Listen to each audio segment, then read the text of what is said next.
Hey all, welcome back to the Brent Bruce Daily. It is February the 2nd, 2024. It's 1:51 p.m. Central Time, and we now have the highly anticipated Bureau of Labor Statistics employment reading, the BLS numbers that we were really waiting to see, because this is the exact report that in 2023 dropped a bomb on home loan interest rates by reporting some insanely high employment numbers. And the Fed and the market said, well, we can't be in a recession and we can't see inflation subsiding if employment is so strong. That was an assumption that led the economy throughout 2023. And that is why we saw the federal funds rate stay so high, even going up during the year, interest rates hitting 8.5%. And we've had a good run the last couple of months with interest rates receding down to about, in the high sixes from that 8.5% level. And we were really looking to see what happened on this February 2nd, today's employment reading, because that was going to tell us a lot. And last year, we've really played out and kind of stood on the fact that we believe there's quite a bit of shenanigans. I mean, honestly, like where do these numbers come from that you have an expectation of a loss and then you end up getting a gain of 800,000? And I'm going to show you a couple of things today that we can look at and understand a little bit further as to why we really can kind of prove that here, that there are numbers that we really shouldn't be seeing coming out. But no matter what, they affect the market. The market responds to headline readings. And today's headline reading was 353,000 on the BLS non-farm payrolls number, which is double the expectations of the markets. So we're seeing, unfortunately, home loan interest rates get hit a little bit, but this is why we think this is actually an acceptable report as well, is because even with the shenanigans involved, we're at 353 instead of being up like 800,000 last year. So let's take a look at a couple of things that we know. First of all, Wednesday of this week, we got a report from ADP. Automated Data Processing is the largest payroll company in the United States. We saw them come out and say that overall numbers were down. They were lower than expectations. I think we're at 118,000 gains through ADP. Now, again, BLS has us at 353,000. Well, what's the difference? We're going to talk about that. Then we see a bunch of reports coming out from some of our major employers. Let's take a look and see what we see there. Look at UPS, Salesforce, Microsoft, PayPal, Macy's, Levi's, Wayfair, Google. This is just a few. This chart coming from our friends over at MBS Highway. This is just a few of some major employers that are laying off. Why are they laying off, but employment numbers are through the roof strong? That doesn't seem to make sense to me. For one thing, understand that when you say employment, are we talking about full-time employees? Are we talking about part-time employees? We do know that the hourly wages went up a little bit, but the hours that people are actually working went down. So are you taking home more money? On the net, it was actually equivalent. So these are things that you need to pay attention to, but unfortunately, the media is only going to point to what the media wants to point to, and they're not going to show the backside of things. So take a look at this here. I'm going to jump right over to the ADP report. We are going to get into interest rates here in just a minute and see where how the markets are actually responding. But let's take a look at the Bureau of Labor Statistics numbers. Okay, so if you go and you type in BLS right now into your browser, this is going to pull up. This is going to be a PDF available for you to look at it. This is the actual report on the employment numbers. There it is. Non-farm payrolls rose by 353,000 in January, and the unemployment rate remained at 3.7%. But let's take a look and see if there's any shenanigans. I like to use that word here to kind of try to be nice.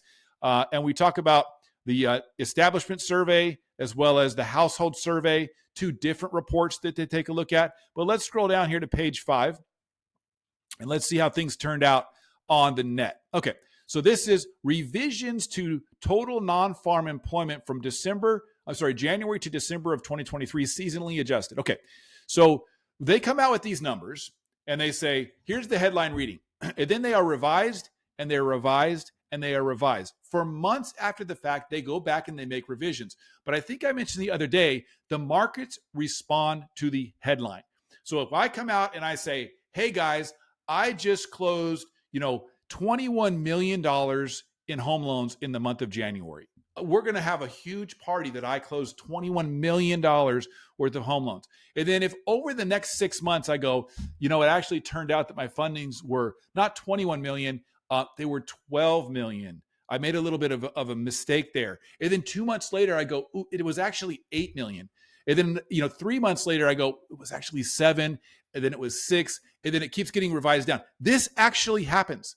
This is real. And I'll show you where we are on the net for January or for 2023 right here. Okay, so here's our revisions. So here is the previously published non-farm payrolls for January, 155,007,000. Okay, so that is 155 million. Okay, and then it was revised to 154 million. All right, that is a loss of 234,000 jobs.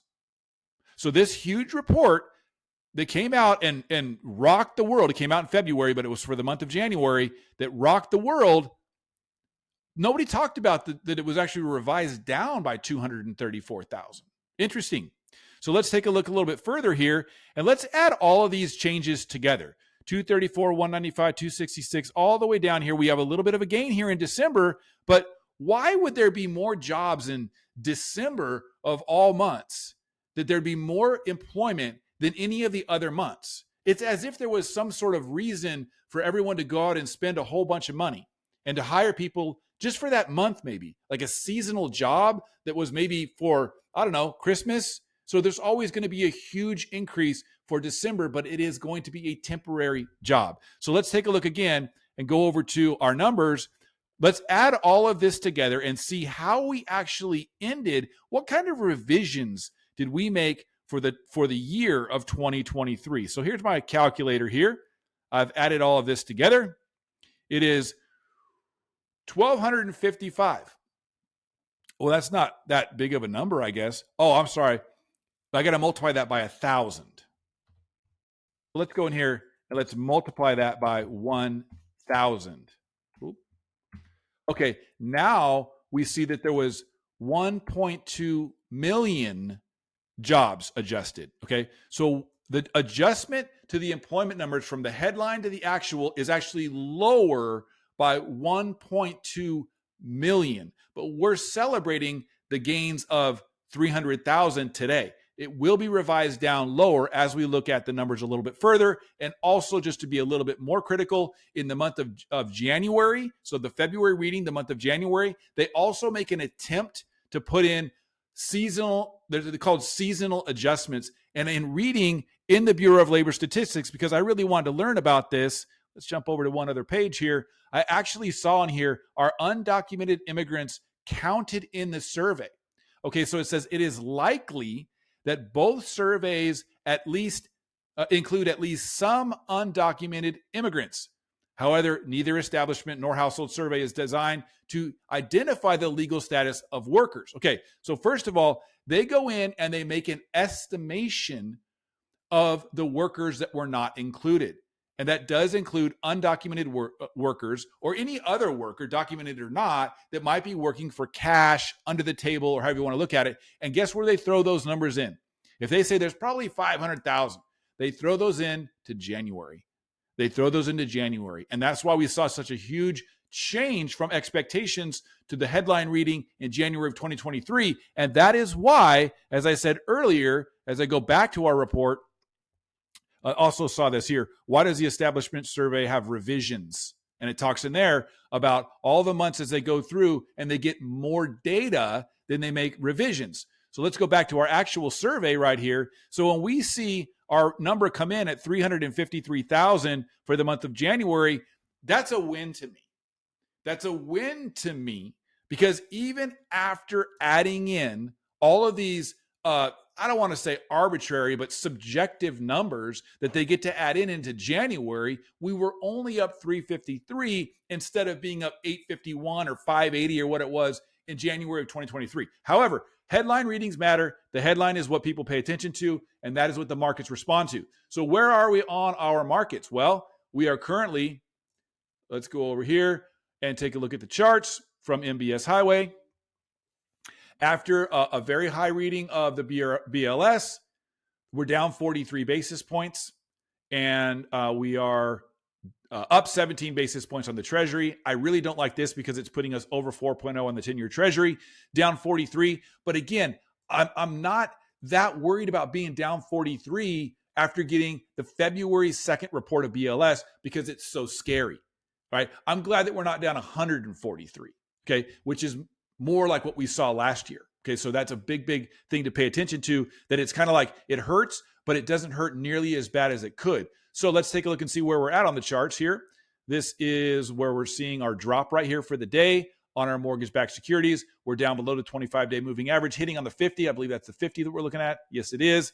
All right, 10-year Treasury, again, 17 basis points up, but we're seeing the ceiling of resistance right here at that 4.0 number.